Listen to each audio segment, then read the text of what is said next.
नमस्कार मंडळी, श्री स्वामी समर्थ. स्वागत आहे तुमचं माझ्या यूट्यूब चॅनलवरती. आजचा दिवस तुम्हा सर्वांना खूप छान, सुखाचा, आनंदाचा आणि समाधानाचा जाऊ देत, हीच मी स्वामींच्या चरणी प्रार्थना करते आणि आजच्या या नवीन व्हिडिओला सुरुवात करते. पण त्या अगोदर तुम्ही माझ्या चॅनलवरती जर नवीन असाल तर चॅनलला पण लगेच सबस्क्राईब करा आणि कमेंटमध्ये श्री स्वामी समर्थ लिहायला अजिबात विसरू नका. तर मंडळी, तुम्ही पाहिलं असेल की अनेक लोक रात्री झोपण्यापूर्वी देवाची प्रार्थना करतात. काही जण शांतपणे ध्यान करतात, तर काही जण एखादा प्रभावी मंत्र मनातल्या मनात जपतात. काही लोक आपल्या मनातील इच्छा, स्वप्न आणि चिंता देवापुढे व्यक्त करतात आणि दिवसाचा शेवट श्रद्धेने करतात. आपल्या आयुष्यात अशा अनेक गोष्टी असतात ज्या आपल्याला डोळ्यांना दिसत नाहीत, पण त्या आपल्या मनावर, विचारांवर आणि अगदी आपल्या नशिबावरही खोल परिणाम करत असतात. त्यापैकी एक अत्यंत महत्त्वाची गोष्ट म्हणजे रात्री झोपण्यापूर्वी अंथरुणावर पडल्यावर देवाचं नाव घेणं. ज्या घरात रोज रात्री देवांचं स्मरण केलं जातं त्या घरातील स्त्री पुरुषांनी हे नीट समजून घ्यायला हवं की हे केवळ एक सवय नसते, तर ती एक शक्ती असते जी हळूहळू संपूर्ण वातावरण बदलू लागते. जर आपण याकडे दुर्लक्ष केलं तर कधी कधी आयुष्यात अशा अडीअडचणी निर्माण होतात ज्याची आपल्याला कल्पनाही नसते आणि नंतर पश्चाताप करण्याची वेळ येऊ शकते. पण जेव्हा आपण श्रद्धेने देवाचं नाव घेतो तेव्हा आपल्या मनात शांतता निर्माण होते, नकारात्मक विचार कमी होतात आणि आयुष्यात सकारात्मक बदल घडू लागतात. देवाचं नाव घेतल्याने नेमकं काय घडतं, आपल्या जीवनावर त्याचा कसा परिणाम होतो आणि घरातील वातावरण कसं बदलू लागतं याबद्दलची संपूर्ण सविस्तर माहिती आजच्या व्हिडिओमध्ये मी तुमच्यासोबत शेअर करणार आहे. त्यामुळे व्हिडिओ हा स्किप न करता शेवटपर्यंत नक्की पहा, जेणेकरून तुमच्यापर्यंत योग्य ती माहिती पोहोचेल. आणि तुम्ही माझ्या चॅनलवरती जर नवीन असाल तर चॅनलला पण लगेच सबस्क्राईब करा आणि बेल आयकॉनला पण प्रेस करा, म्हणजे मी जेव्हा कधीही नवीन व्हिडिओज अपलोड करेन त्याचं नोटिफिकेशन सर्वात आधी तुम्हाला मिळेल आणि तुमचा एकही व्हिडिओ हा मिस होणार नाही. तसेच हाय बटनवर सुद्धा क्लिक करा. तर आजच्या या व्हिडिओमध्ये मी तुम्हाला एक अतिशय महत्त्वाची आणि मनाला स्पर्श करणारी गोष्ट सांगणार आहे. त्यामुळे सुरुवातीपासून शेवटपर्यंत शांतपणे हा व्हिडिओ पाहत राहा. तर मंडळी, जर तुम्ही रोज रात्री देवांचं नामस्मरण करत झोपत असाल तर समजा तुमच्या आयुष्यात बदल होण्याची प्रक्रिया आधीच सुरू झालेली आहे. कधी तुम्ही हे पाहिलं असेल की दिवसभर कितीही गोंधळ, धावपळ, कामाचा ताण, चिंता आणि जबाबदारी असल्या तरी आपण जेव्हा अंथरुणावर पडतो तेव्हा सगळं वातावरण अचानकपणे शांत होतं. शरीर पूर्ण थकलेलं असतं, मन दिवसभराच्या विचारांनी भरलेलं असतं आणि त्या क्षणी जर आपल्या ओठांवर देवांचं नाव आलं तर त्या क्षणापासून आपल्या आयुष्यात सकारात्मक चमत्कार घडायला सुरुवात होते. जर तुम्ही रोज रात्री झोपण्याआधी देवाचं नाव घेत असाल आणि त्या नामस्मरणातच झोपत असाल तर हे एक खूप मोठं आणि पवित्र कार्य आहे. कारण त्यावेळी तुम्ही फक्त जप करत नाही तर देवाशी तुमचं एक अदृश्य नातं जे आहे तर ते आपण जोडत असतो. एक अशी ऊर्जा जागवत असतो जी तुमच्या शरीरात, मनात आणि आत्म्यात हळूहळू पसरत जाते. आपल्या शास्त्रांमध्ये सांगितलं आहे की कलियुगात नामस्मरण हेच सर्वात सोपं आणि प्रभावी साधन आहे आणि स्वामी समर्थ महाराजांसारख्या संतांनी सुद्धा भक्तांना नेहमी नाम घेण्याचा संदेश दिलेला आहे. कारण देवाच्या नावातच स्वतःचं चैतन्य आणि शक्ती असते. आपण विजेची ऊर्जा पाहतो, सूर्याची ऊर्जा आपण पाहतो, पाण्याची ताकद आपण ओळखतो, पण देवाचे नाव ही एक अशी दिव्य आणि अदृश्य ऊर्जा आहे जी डोळ्यांना दिसत नाही पण मनाला खोलवर स्पर्श करत असते. जेव्हा आपण श्रद्धेने नामस्मरण करतो तेव्हा मन शांत होतं, नकारात्मक विचार हळूहळू कमी होतात, भीती आणि असुरक्षितता दूर जाऊ लागते आणि घरात एक वेगळीच सकारात्मकता निर्माण होते. विशेष म्हणजे झोपण्याआधीचा आणि सकाळी उठल्यानंतरच्या काही मिनिटांचा काळ खूप संवेदनशील असतो, कारण त्यावेळी आपलं अवचेतन मन हे सर्वात जास्त सक्रिय असतं. आपण त्या क्षणी जे विचार करतो, त्या भावना मनामध्ये ठेवतो किंवा जे नाव घेतो ते थेट अवचेतनामध्ये साठवलं जातं आणि तेच पुढे आपल्या आयुष्याला दिशा देतं.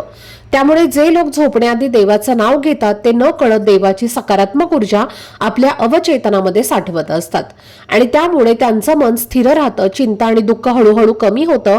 दिवसभरात आपण अनेक ठिकाणी जातो, वेगवेगळ्या लोकांना भेटतो, त्यांच्या भावना, त्यांचे विचार, कधी कधी त्यांची नकारात्मकता सुद्धा कळत न कळत आपल्या मनामध्ये आपण साठवत असतो. कामाचं ताण, घरातील जबाबदाऱ्या, आर्थिक चिंता या सगळ्यांचा भार आपण दिवसभर उचलत असतो आणि संध्याकाळपर्यंत मन आणि शरीर दोन्ही थकून जातं. अशा वेळी रात्री झोपण्याआधी मन खूप कोमल आणि संवेदनशील झालेलं आणि आपण त्यावेळी जे काही मनात पाठवतो ते थेट अवचेतनामध्ये पोहोचत असतं. देवाचं नाव म्हणजे एक स्पंदन आहे, एक पवित्र कंप आहे आणि प्रत्येक नावामध्ये एक विशिष्ट लय आणि शक्ती असते जी आपल्या मनाच्या अस्थिर लहरी शांत करते. जेव्हा आपण झोपण्याआधी श्रद्धेने नाम घेतो तेव्हा ती दिव्य लय आपल्या शरीरात आणि आपल्या आत्म्यामध्ये पसरत असते.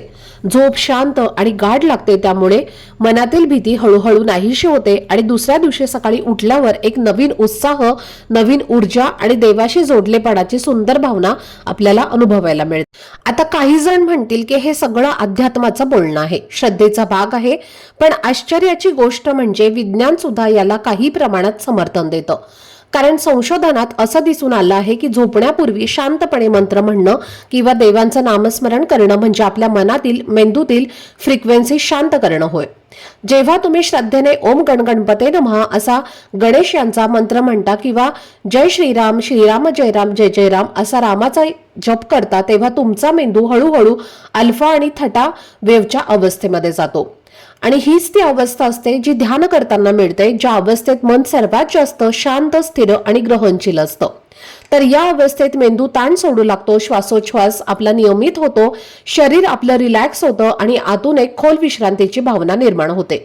अशा वेळी झोप खूप चांगली आणि गाढ लागते, रक्तदाब संतुलित राहण्यास मदत होते, हृदयातील भीती आणि अस्वस्थता कमी होऊ लागते आणि मनात दिवसभर साचलेले नकारात्मक विचार आपोआप थांबू लागतात. हळूहळू तुम्हाला जाणवतं की तुमचं आरोग्य सुधारत आहे, मन अधिक स्थिर होत आहे आणि ज्या गोष्टींनी आधी तुम्हाला त्रास होत होता त्या गोष्टींचा परिणाम कमी होऊ लागतो. जेव्हा आपण झोपण्याआधी सकारात्मक आणि पवित्र शब्द मनात ठेवतो तेव्हा कोणतीही नकारात्मकता किंवा नकारात्मक ऊर्जा आपल्या जवळ येऊ शकत नाही. असं एक संरक्षण कवच आपल्या भोवती तयार होतं आणि झोप खोल लागल्यामुळे सकाळी उठल्यावर मन अगदी ताजंतवानं वाटतं, चेहऱ्यावर शांतता दिसते आणि दिवसाची सुरुवात चांगल्या मूडमध्ये होते. तुम्हाला आतून प्रेरणा मिळते, काम करण्याची उर्मी वाढते आणि विचार अधिक आपले स्वच्छ होतात. असं करत करत हळूहळू आपल्या जीवनामध्ये आध्यात्मिक प्रगती सुरू होते. आत्मा अधिक जागृत होतो आणि देवाशी एक वेगळंच नातं तयार होतं, ज्यामध्ये भीती नसते, फक्त विश्वास आणि शांतता असते. आणि मग तुम्हाला जाणवतं की नामस्मरण ही एक फक्त सवय नाही, तर ती एक अशी शक्ती आहे जी मन, शरीर आणि आत्मा या तिन्ही पातळ्यांवरती सकारात्मक बदल घडवते. धनलक्ष्मीचा योग जिथे देवाचं स्मरण असतं तिथे दारिद्र्य कधीच राहत नाही, तिथे ती संपूर्ण गरिबी ही नष्ट होते. जिथं तुमचं मन आपोआप आठवतं, ज्याच्यावर त्याच्यावर तुमचा विश्वास आहे, त्या देवाचं तुम्हाला नाव घ्यायचं आहे. संकटातून मुक्ती हवी असेल तर ओम गणगणपते नमः म्हणजेच गणपती बाप्पांचं नामस्मरण करा. लक्ष्मी प्राप्तीसाठी आणि धनप्राप्तीसाठी महालक्ष्मीचं नामस्मरण करा. आरोग्यासाठी दत्तगुरूंचं नामस्मरण करा. मनशांतीसाठी साई नाम आणि आध्यात्मिक उन्नतीसाठी भगवान शिवाचं नाव घ्या. आता झोपण्याआधी तुम्हाला काय करायचं आहे, सर्वप्रथम तुम्हाला हातपाय स्वच्छ धुवून बसायचा आहे. असं म्हणतात की जेव्हा आपण झोपण्यापूर्वी आपले हातपाय धुतो तेव्हा आपल्याला झोप सुद्धा चांगली लागत असते. दिवसभरामध्ये आपण ज्या काही नकारात्मक गोष्टींना सामोरं गेलेलो आहे तर त्या सर्व नकारात्मक गोष्टी आपल्यापासून दूरच राहतात आणि याचा कोणताही नकारात्मक परिणाम हा आपल्या आरोग्यावरती होत नाही. आता हातपाय धुवून बसल्यानंतर 1 ते 2 मिनिटे तुम्हाला शांत बसायचं आहे आणि आपल्या श्वासावर तुम्हाला लक्ष केंद्रित करायचं आहे.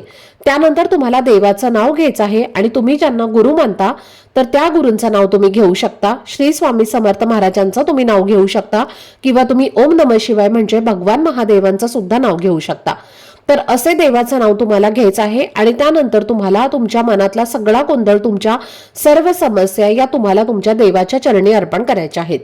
तुम्ही स्वतः देवाजवळ जात आहे अशी कल्पना तुम्हाला मनातल्या मनात करायची आहे आणि जेव्हा तुम्ही अशी कल्पना करता तेव्हा तुमचं मन हे हळूहळू शांत होतं आणि तशीच तुम्हाला स्वतःहून झोप सुद्धा लागत असते. देवाचं नामस्मरण हे अवचेतन संवादाचं साधन मानलं जातं. तुम्ही देवाशी संवाद साधत असता तेव्हा देव तुमचं जीवन तुमच्या हातात घेतो आणि कधी कधी काही संकट टळतात आणि काही अडचणी सहज सुटतात. काही लोकांचा स्वभाव बदलतो. हे सगळं योगायोग हा कधीच नसतो, तर हे सर्व काही देवाचं नामकरण कार्य करत असतं. असं म्हणतात ज्याच्या ओठावर झोपताना देवाचं नाव असतं त्यांचं संरक्षण देव स्वतः करतो. अनेक लोकांना याचा अनुभव सुद्धा आलेला आहे. अगदी संकटात असलेले लोक सुद्धा म्हणतात की मी देवाचं नाव घेतो आणि दुसऱ्या दिवशी उपाय सापडतो. हा एक चमत्कार नाही तर हा नामाचा परिणाम आहे. राम या नावात र म्हणजे अग्नी आणि म म्हणजे शांती. म्हणजेच नकारात्मकता जळते आणि मन हे आपलं शांत आणि पवित्र होतं.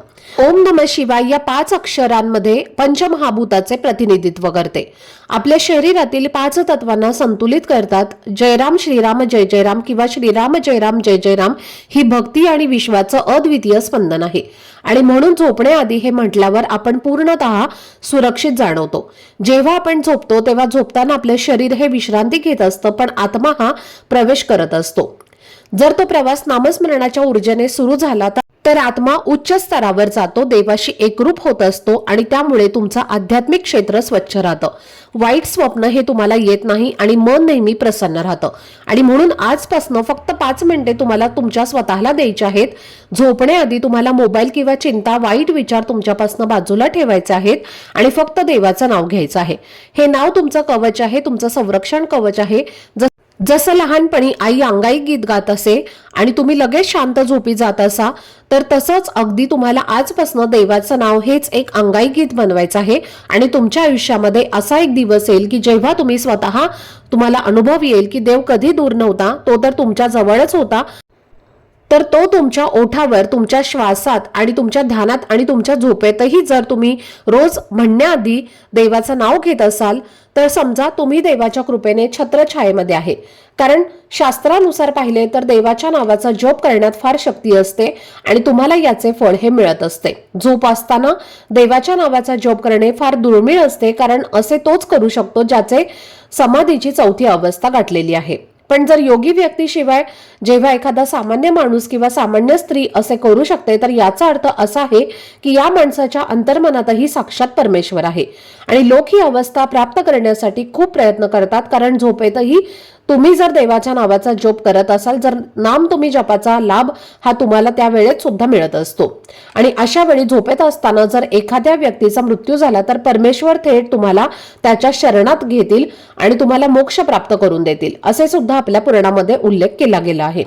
आता या व्हिडिओच्या शेवटी तुम्हाला मी सांगणार आहे की झोपण्याच्या आधी किंवा झोपण्याच्या वेळी कोणत्या मंत्राचा जप करायचा आहे.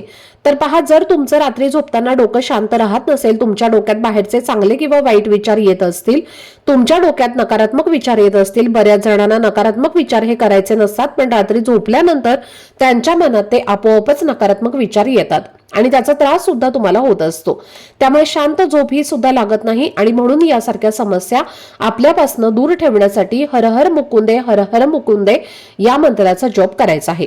आणि जर तुम्हाला रात्री झोपताना भीती वाटत असेल, वाईट स्वप्न तुम्हाला येत असतील, तर रात्री झोपण्यापूर्वी ओम गण गणपते नमः ओम गण गणपते नमः या मंत्राचा तुम्हाला जप करायचा आहे. आणि जर तुमच्या आयुष्यामध्ये सर्व काही तुम्हाला प्राप्त करायचं असेल, येणारा दिवस किंवा उगवणारा दिवस हा आपल्यासाठी आनंद घेऊन यावा असं तुम्हाला वाटत असेल, तर श्री स्वामी समर्थ श्री स्वामी समर्थ या मंत्राचा जप करायचा आहे. किंवा तुम्ही ओम श्री महालक्ष्मी नमः या मंत्राचा जप करायचा आहे.